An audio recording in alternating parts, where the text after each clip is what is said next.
Welcome back, NEC fans. It's the return of the NEC on the Run podcast on the NEC Overtime Pod.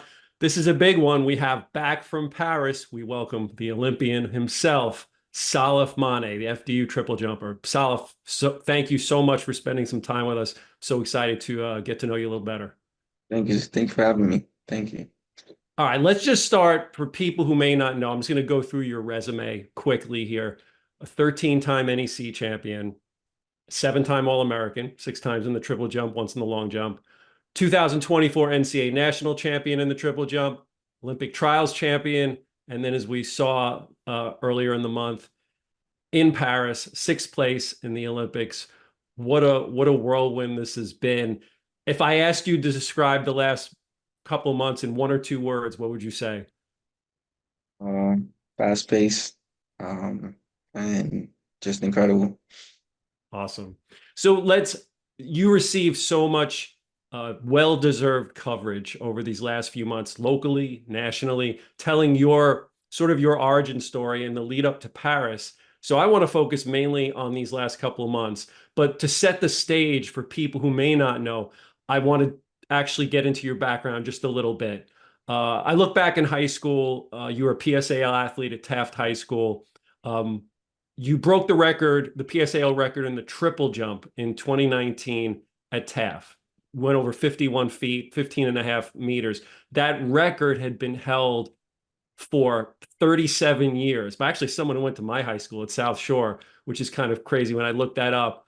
At that point, how serious were you about track and field, and were you getting recruited? Where did you see it going from where you were in high school? That's when I started taking track and field very serious. I actually wasn't being recruited out of high school. I don't know why. I would guess it was probably late when I started jumping very well. But yeah, I started taking track and field serious, and I knew that I could really do something. So you started your career at D2 Lincoln out in Pennsylvania. Um, Oh no, Missouri. Missouri. Sorry, there's multiple Lincolns. Yeah. Um, then COVID hit, and that your first year got interrupted, and then you arrived at FDU. When you made that switch, what was the reasoning behind that switch, and then that move from to Division 1? What did you think was possible in terms of your athletic career once you arrived on FDU's campus? Making that transition was kind of easy. I actually was getting offers from big Division 1 schools, but I decided I just wanted to stay closer to home. I had the family things going on, so I decided to stay closer to home, and being able to go be coached under Coach Solomon, which was my high school coach also, it just made sense. So those were the two factors that me switching over was um those were the two factors. So how did people close to you and your family inspire you to pursue your track and field dreams? They just gave me the motivation I needed. It was kind of a way out for me and my family. Even though it may not seem a lot, but it is a way out for us. They just gave me the motivation I needed because they put in a lot of time and effort and money into me being able to get to where I am today. So it's been a steady or pretty much a linear progression for you through the years as you worked your way up, became an All-American many times over. And then I want to fast forward right to your senior season this past year. It seemed there was obviously a plan in place from Coach Stevens and Coach Solomon to bring you along slowly over this outdoor season, maybe not to burn you out in the college season. Was that done with the idea that you had bigger plans in mind, that the Olympics were your end game? It was a mixture. Actually, it's because um, so in the beginning I had a rough indoor season. It was really, really rough for me. I had minor injuries coming in, hamstring injuries, so we had to just tone it down a little bit. So I headed into the outdoor season. I was practicing Ramadan, so I decided not to compete throughout that time and just recover fully and just take my time with it. I opened up. I hurt my hamstring again, so it's just been a lot going on. And then we started, and this whole time I decided we was going from short approach, a 14 step. So once it hit championship season, we decided to go 18 because we knew that like we saw that in regionals that I needed more speed behind me in order to jump far. So in nationals, I decided to go 18 steps, and then from there on, it was just Magic. yeah, magic just kept happening. Was there a point in your career at FDU where you really felt things were starting to click? Like maybe you turned a corner with respect to how good you could be in the sport? Uh, that would be last year. Last year at indoor nationals, I came second. So I felt like there was a click there. Uh, and then I went down again. Usually outdoor season, I would really have a very bad outdoor season, but I had a decent outdoor season. Me making the U23 team was also a click for me. And yeah, those were the two moments. So you wrapped your collegiate jumping career winning your first national championship, and you did that in dominant fashion, made you a seven-time All-American, which is tied for the most in NEC history. Was your mindset coming into nationals, based on the training you've been doing, was that this prize, this national championship could be yours and then be used as a springboard to even bigger things? Yeah, so going into nationals, I didn't know what was gonna happen because I haven't jumped 17 yet. I've been jumping 16 twos and threes. I haven't gone over 16.5 yet this whole outdoor season. So nationals was a bit of surprise. Um, so when I jumped 17, so after my so I would say going into U.S. trials was a bit more different than going into the NCAA's. NCAA's, I was just, trying to work on that 18 step, hopefully get through and see what I could do with it. And 17, 14 was what I did with it. So I was a bit surprised. Had you popped a 17-meter jump in practice at all, or was that the first time you ever did it? That was the first time I've ever popped the 17, 14. It was a more emotional jump than even making the Olympic team. Wow, that's awesome. Yeah. So, all right, let's go to the Olympic trials. So when you uncorked that 1752 jump on your last jump, honestly, I jumped off my couch. I lost it. My cats ran out of the room because I was screaming. The crowd reaction to it, your reaction to it was amazing. And for those that don't know, you won the Olympic trials by over 20 inches. So this wasn't even close. Did you think in your wildest dreams heading into that meet or any meet that that was attainable for you this season? Uh, Definitely. After NCAA's, I knew I had more in me. My technique, me jumping 17, 14 was like, it was really kind of technical wise, it wasn't really good. But heading into US trials, I knew I could pop something very big. 1752, I was like, okay, I ain't think that, but I knew maybe like something like 17.3, which is what I definitely got on my first jump, almost to 17.28. But yeah, it was crazy. So I I was in shock. That jump was just definitely my best jump of my life. It was just awesome. The crowd, everyone clapping in shock. You have the pros going against Christian, Will, Donald, everyone. So it was awesome just seeing them support me after because I already had won the title. So I just gave it my all on that last jump. Okay, I want to get back to some of your rivals and people you're jumping with in a little bit. But first, that jump, that 1752. So that was the 75th longest mark all time in the history of triple jumping. You're 22 years old. How does that make you feel at this point in your life? I actually didn't know that, but it makes me feel confident about my career heading on. I just the progression that I've been doing is very fast. I don't think I've ever seen anything like that. But to be able to go from 1714 to 1728 and 1752, then once again later on 1741, it just shows the consistency. So being able in the future, me being 75th, they'll definitely rise in the future and hopefully top five, top 10, There top we one. go. I love it. So after Olympic trials, it was like, boom, you are now in the spotlight. What was that time like in between the trials and when you left for Paris? How much of a whirlwind really was it with all the press you did and the notoriety you received? it was a lot, but it was amazing. I loved it. Being able to being able to have Pix 11, going to two sporting events, which was and throw out the first pitch at a Yankee game, and going to MLS. I mean, my first MLS game, it was awesome. Having interviews with NBC, Pix 11, Fox, NY1. It was a lot. But I loved it. It was a nice 4 weeks. It was awesome heading before heading up to Paris. Were you more nervous throwing out the first pitch in Yankee Stadium or performing in Paris? Performing in Paris. I really wasn't nervous at throwing the first pitch. I felt like it was my hometown. So I really wasn't worried for real. Did you get to meet some of the Yankees? Did you meet Aaron Judge? No, not Aaron Judge. I was waiting for him, but I met Garrett Cole. Cool. That's awesome. That seemed like so much fun. All Yeah. right, let's go back to some of your rivals. So Russell Robinson, like I've been tracking you and Russell have been going at it now for the last few years at nationals. Yeah. For those that don't know, Russell Robinson's a triple jumper from Miami, Florida. You two are literally the future of the triple jump in this country. But you've had a great rivalry. How much have you pushed each other to get better? I think we definitely push each other a lot. We're good friends.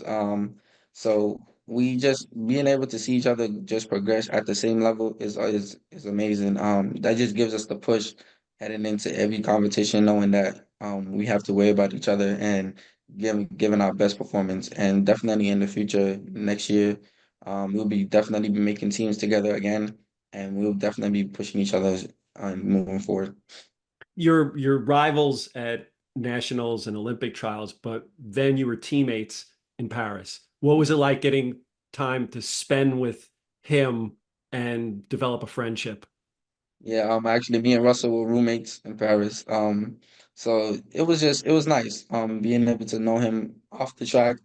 So it was an awesome feeling. And then we also had the other jumpers. So ironically, all of us, all the two long jumpers and the two triple jumpers were at U23 NICAC last year. So all of us making the Olympic team was very big. So we bonded with each other and stuff like that. So getting to know those guys off the track was awesome. Great, that's tremendous. Let's talk a little history of the triple jump. So I grew up as a track fan watching Willie Banks, who held the world record for 10 years, a U.S. triple jumper. That was way back in like the 80s, 90s. Now you have the next set of great triple jumpers. You have the Christian Taylors, the Will Clays, two all-time greats in the U.S. They're kind of nearing the end of their careers. Um, Christian Taylor has the second longest jump of all time, and Will Clay has the fourth longest jump, well over 18 meters. How much do you look up to those guys, and do you watch film of them? Have you studied their techniques to help improve your own? Yeah, I look up to them guys a lot. Yeah, I actually up until now, I have screen records of, their jumps, watching it in slow-mo, putting the pieces together to help me progress as an athlete. And those guys is just, like you said, number two and number four. That's very big.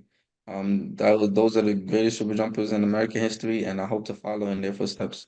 Have they given you any advice as someone young in the sport? Oh yeah, definitely. I spoke to Christian Taylor before I headed to Paris. He was just giving me a lot of motivation that I needed just to go out there, have fun, take the first round as a final, and that's exactly what I did. Heading into the finals, and then he texted me and told me, "Hey, just go out there and have fun," and that's exactly what I did. Good advice. All right, so you fly over the pond, you arrive in Paris, you're at the opening ceremony. We're all watching on your live stream on Instagram. We saw all the photos you posted. When you're seeing all these U.S. basketball players and U.S. track stars and other athletes, did you have to pinch yourself on that boat when you were going through the ceremony? Yeah. It was crazy. Knowing that like I'm actually here, I belong here. So it's like being able to be on the greatest team in the world is awesome. It was just it was a nice experience. It was just crazy. I couldn't believe it, seeing a lot of people support us, being on the boat with LeBron James, all the Kevin Durant, everyone. You have Sha'Carri, you have all these athletes that's on the boat. It was awesome knowing that I'm part of that team and it was just a great feeling. Yeah, that LeBron picture, that goes hard, that picture. That's a good one. I really like that one. Who was your Thank you. favorite athlete that you met there? Uh, I would say Kevin Durant and Steph. Kevin Durant said good luck and stuff like that. Steph, it was cool. Those were my two favorite athletes. Also, That's Drew Holiday. He said we look alike, so I was happy. He said we may be cousins, so I was like, yeah, those guys was cool. They were all cool. I liked all of them. You had there was Shakari, there was Noah, there was Ben, Rai Benjamin. There's just a lot of awesome athletes. Grant Holloway. This is athletes that also on the track and field world that you see that dominate and being able to be on that team with them is awesome. that's amazing. So you mentioned Rai Benjamin. He's besides you, of course. That's my favorite U.S. male track and field athlete. I love the picture you took with him that you posted on your Instagram carousel. How much you mentioned, the Grant Holloways and the Noah Lyles, how much does it inspire you to meet people like them and get to see them perform up close and personal on the world's biggest stage? Means a lot. Those guys they're awesome dudes. They're cool. They're very welcoming onto the team. So it's awesome knowing that those guys being with them on the team because they just inspire me a lot. Especially guys like Ry Benjamin. He come from New York, so that also gives me the motivation as a fellow New Yorker to come out there and just do what I need to do and just seeing him succeed, everyone succeed is just it's just the inspiration I need to heading into multiple championships later on. Did you get to meet like a Sydney McLaughlin? Yes, actually I did. I met her a couple times. Yeah. Amazing. She's Like, very nice. She's yeah. very nice, very calm. Yeah. All right, let's talk about. I'm always curious. I'm so glad I get to talk to you because I'm curious about life in the Olympic Village, what this is like. I want to peel back the curtain a little bit because nobody really knows what happens once you get there. So, first of all, where was the Olympic Village in relation to the Stade de France, the stadium where you performed? So Stade de France and the Olympic Village was about 5 minutes away. Uh, and the Olympic Village was in Saint Denis, so it was like a small city. So they built the village around there. Um, Going into the Olympic Village is actually a lot. It's a lot of security, tight security. Um, so you would have to you get your credentials, go through this hall, and you got to go through security, then scan your pass, and you enter the Olympic Village, and right there's the Team USA house, and then there's the cafeteria. It's just a lot. It's actually big. You get to ride bikes around the whole village. Um, yeah, it's really How nice. were the accommodations and the food there? Food was not so good. You have to make something up, but I understand, there's a lot of people, but sometimes it was really good. Like, but also Team USA we had our own facility.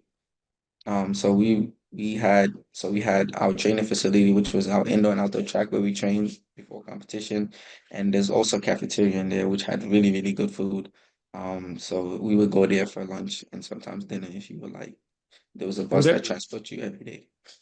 were there places in the village for the athletes to mingle, like more social Yeah. spaces where you could bump into other people? Yeah, it was actually down the hill to the left. It was like spots where you could play games, you could lay down there by the river. Uh, yeah, it was a lot of stuff actually. It was awesome. Like there's even free healthcare. There's a lot of barbershops, everything. So it was just like a little summer camp. Were there any athletes from either this country or another country in any sport that you met just by being in the village and hanging out that you liked? Yeah, I met a lot of Middle Eastern countries.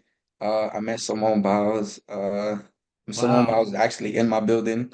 So Simone Manuels was next door to me. Uh, I met Suni Lee. I met a lot of people. Coco Golf. So Wow. yeah, they were all in our building. So it was really nice. And yeah, I met a lot of countries. That's great. That's great. So how long before you started competing did you arrive in Paris? How long were you there for before you started? I was there for at least before I competed, I would say 2 weeks. 2 weeks. So how is training during that period? Were you happy with the facilities, the schedule you had to train on? What did a typical training session look for you? Was it different than it was at home once you got to Paris? Yeah, it was definitely different. I trained mostly in the morning around I would say 10 a.m. between 9 and 10. You would have to get on the bus. So if you wanted to get on the if you wanted to practice at 9, you had to get on the 8 a.m. bus. If you wanted to practice at 10, you would have to get on the 9 a.m. bus. So, but the facilities were awesome. It was top notch. New resurfaced Mondo track. Everything was accessible to you. One thing about Team USA is that they don't care about their athletes. So it was awesome. You had the weight room, so I was just training like I was training over here, but with just better facilities. Um, just being able to, and everywhere you go, you have something to eat. And once you hit that, once it was around like 12, I would be done. So I'll head over to the cafeteria, eat some really good food, like I said earlier, and just head back onto the bus to Olympic Village, and then just have the whole day to myself, or head over to the massage therapist. Did you feel through the training that you did and your ability to stay to get your nutrition and everything, did you feel like you were peaking at the Olympics? Like was that the spot where you felt most comfortable performing? Yeah, I felt good during practice. Actually on the first week that I came, I hurt my hamstring. I didn't hurt it, but it was just a little tweak. So I took rest on Saturday and Sunday. But my Coach Holliman, adjusted my training throughout the whole week. Um, so and then I felt great. I just been practicing very well. So I knew I was gonna do very well at the Olympics. I just felt awesome. I just need to focus and do my own jumping. So your first qualifying day, let's start with qualifying day. You walk out into that packed stadium for the first time in the Olympics. How did it feel when you walked out of that tunnel? It felt amazing because I actually didn't go through the walkthrough, so I wasn't able to see the stadium. So that was actually my very first time seeing the Okay. stadium. It was awesome. I actually wasn't. I wouldn't say I was nervous. I wouldn't really. I was nervous. I was actually nervous, but once I got on that runway, it was just like nothing. I just went through the motion and just took one jump. I know. So that was my next question. So on qualifying day, was that the goal, one and done? Like Yeah. hit the mark and then go home? Yeah, it's always the goal. I didn't get Okay. that actually at US trials. I fouled two of my jumps, had a scary moment, but had to, you know, go through, pray on that last one. But the Olympic trials, I mean Olympic qualifiers, yeah, I just 17:10, 17:16. 17:10 was the auto qualifier, so you already knew what you had to do. And with US trials you didn't have that, but at Olympic trials, Olympics you had that. So I was just like, one and done, hopefully. And I just went out there and just popped the 17:16. It was great. So you're going up. Let's talk about the world triple jumpers. You have Jordan Alejandro Diaz Fortune, Pedro Micardo, Andy Diaz Hernandez, even Jaden Hibbert, who you competed against last year when he was at Arkansas, Yeah. right? So you have these are the best guys in the world at what they do. When you go in and this is your first competition against the best in the business, how did you feel about your chances going in, getting to finals night? Were you super confident? I was definitely super confident. Um, I was very confident in myself. Just after the first jump, 17:28, I almost actually missed the final. I was eighth, so I that was know. kind of scary, but I knew I had to get into the finals, and I knew I was gonna get into the finals one way or another. But just being able to, yeah, those guys, like you said, the best in the world. These guys are phenomenal jumpers, great jumpers, great competitors, and being able to see them do what they do is awesome, and it was a great experience for me. Uh, yeah, it was great. But Look, heading into the finals, yeah.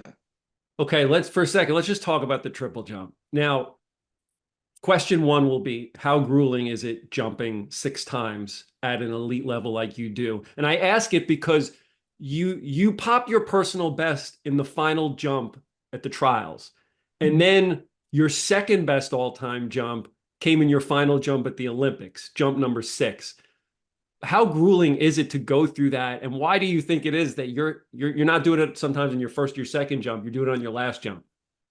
Uh, it's very grueling. You get gassed. You get gassed to like you're tired. You're just giving it your all. So for me, U.S. trials and Olympics was very completely different for me.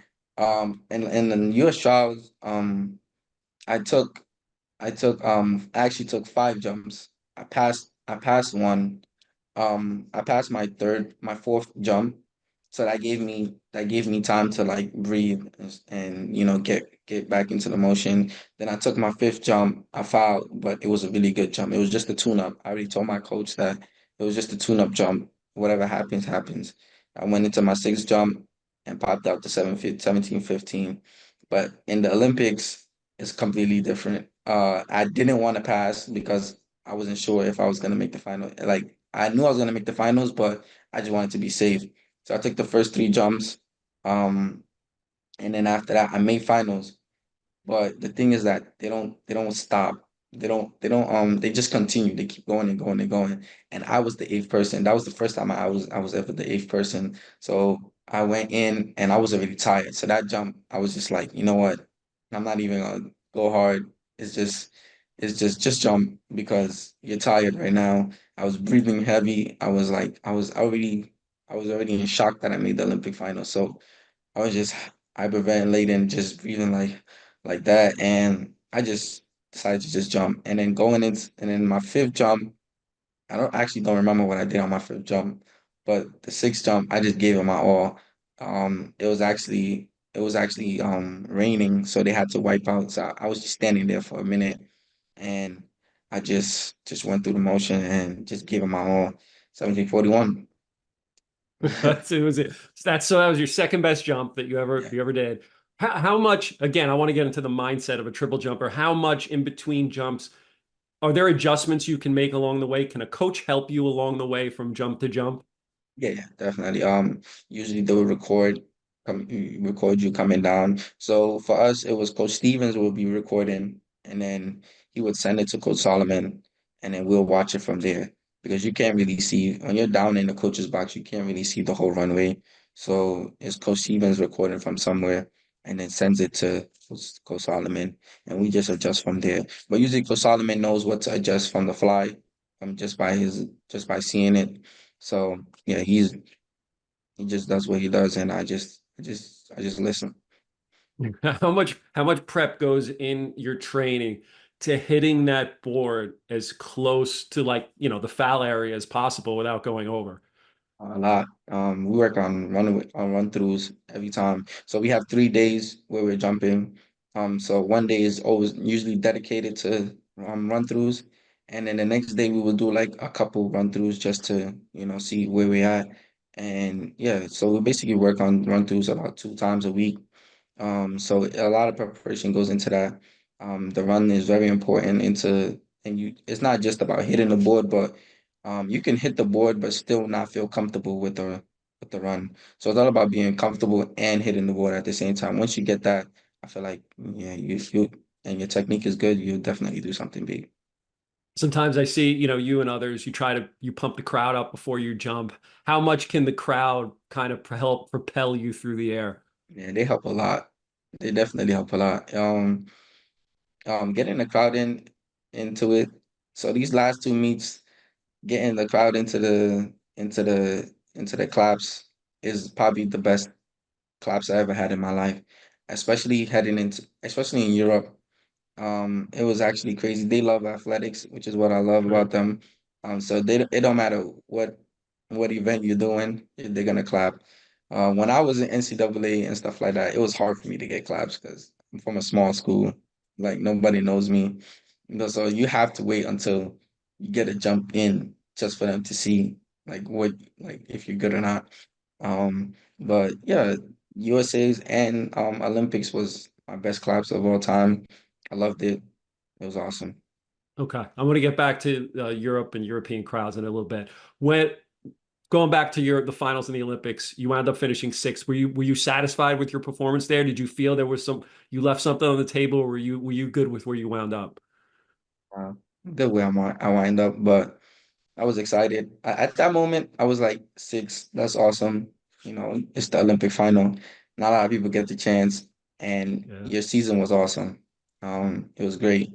But after thinking about it and watching it, felt like I could have gone maybe fourth, fifth, um, somewhere along that lines. I feel like I could have got bumped up a little if my second phase, if I didn't lean much, but that's okay. Sixth place is great. I loved it. I loved the result. I loved the experience. I loved everything about it. And I have a long career ahead of me, so it was just the beginning. I love it. Just the beginning. So afterwards, did you stick around for the closing ceremony? Oh yeah. How was that? It was awesome. I didn't stay for the whole thing because I was just like, we're about to go home. I just want to go lay down and relax. But I missed Tom Cruise. I missed her. I missed all that. I did not know. I was actually so disappointed, but it's fine. I enjoyed it. I loved it. The ceremony was awesome. They had a little concert after that, switching the flag from Paris to LA. That was cool. Awesome. So now you come back home. I assume are you on a bit of a training break now? What will training be like for you moving forward now? For as of right now, I'm just relaxing, just chilling. But training will be completely different as I'm going into a professional career. So a lot of stuff will come into play. Now I'll be needing to eat healthy, train differently. My training schedule will be completely different. Also being a GA, so it'll kind of be very more rigorous. So it's just I um and I start training late, so I'll be more focused on outdoor next year and world championships and stuff like that. So a lot will be different. You mentioned before about how track or athletics, as they call it overseas, is so big in Europe and the crowds are so rabid for it. Is Are you looking to begin a professional career where you could get on the Diamond League circuit, get out in front of those Euro crowds? Yeah. Hopefully I can definitely be in Diamond Leagues, being that I came sixth at the Olympics. So yeah, definitely being in Diamond Leagues is the goal. It's awesome. The payouts are good. Everything is good about it. Traveling the world is awesome. And yeah, I'll be also taking the long jump very seriously this year. So uh I'll be in a lot of meets. So how good can we be in the long jump? I think I can be very good. I never really took it serious. Sometimes I was more focused on the triple jump, but this year I'm gonna put a lot of effort into it and see where it could take me. So would you, if you're going into like a world champs or some US qualifying, would you try to double? Would you try to do both, or Oh would yeah, definitely. you will? I Okay. saw I saw Jasmine Moore do it. It gave me the inspiration I needed to do it. People don't understand how hard that what she did Yeah. was. I don't think she got the recognition she deserved, but being able to place top three, get through two bronze in the Olympic finals and at the Olympics is actually crazy. And that just seeing that with my own two eyes was phenomenal. And that gave me the motivation to, actually take the long and triple jump serious at the same time. Amazing. Let's talk more about the future. You mentioned 2028 in Los Angeles. How exciting. You'll be 26 years old still only. How excited will you be to rep your country on your own soil? Be awesome. I think I'll be hitting my prime. So Uh, it's gonna be crazy. Like I said, Team USA does not play about the athletes, and Team USA as a country when it comes to sports does not play. So I know there will be a lot of them supporting, no matter what sport it is. So it's gonna be awesome. It's gonna be awesome. I can't wait. So what will it take to get you to an even higher level? So first of all, 18 meters, attainable? Yeah, How soon? I'll say about maybe 2, 3 years. You got time. You got 4 years till LA. Yeah, it'll take a 18 minute. puts you in I can win a gold medal Yeah, phase, right? Like that's where you want to be. yeah, definitely. With the progression I'm doing, definitely, I believe so. There's a lot of work to do, but and just yeah, I think that's attainable, definitely. So if you break down your own triple jump, what area of it can you still improve in the most? Which My phase of last it? phase, second going into last. Explain to me what you need to do better. I would like for the common Uh, person. Um, I would say ground contact going into the last phase. Um, so after that would be my last phase would be my knee drive going in. I tend to not pick up my knee going in, so it causes me to like hang, which is what we don't want for me. So that's one thing I gotta fix. Okay. All right. Let's talk about another part of jumping, the mental phase of it. There's so many great athletes out there, but to be elite, you have to be great mentally as well. You have to Yeah. be able to, handle the situation. How important is it to maintain a strong mental game, and how do you approach that aspect of your training? It's very important. Once you beat yourself down, it's over. So I tend to tell myself, just be better than you were yesterday or before. So always find the good in whatever you do, whether that's a bad meet. Just if you feel like you did bad, find what you did good in that meet and translate it over into the next one. It's always just have good thoughts, and once you have that, you can definitely do anything. That's good advice for anybody in any sport. Let's turn it a little bit. Let's talk about FDU. What role did FDU play in shaping you both as a person and as an athlete? They played a big role. The past 4 years at FDU has been for me amazing. I loved it. I would say it was just great. The way I've been shaped as an athlete I am today is completely different from everybody else. But being able to just wake up, yeah, FDU is a small school, which is good for me. I love being in a small bubble. Um, so the athletic department, the athletes, everyone, it was just the progression that I've seen in the school was is amazing. And it's like they added certain things like the weight room, the nutritionist, athletic athletic trainers and all that stuff. Just been getting better and better every year. So as I progress, the athletic department progress. So it's been awesome. And I've been able to give them my all in these past 4 years, being a national champ, U.S. Olympic trial Olympian. So it's like it's my gift to them as they've been taking care of me, funding my trip to Eugene because as you know, Eugene is like one of the most expensive places to go to once it hits Olympic trials or anything like that. So I know I don't have the funds for that, but for them to take care of that for me is is awesome. Now you're going to stay on as a grad assistant there and impart your wisdom to the next generation of jumpers. How much are you looking forward to that at FDU? Uh, I'm excited. It won't be. It won't be as. It won't be. I don't think it'll be as difficult as it may sound, but it's gonna be awesome being able to pass wisdom down to the younger generation.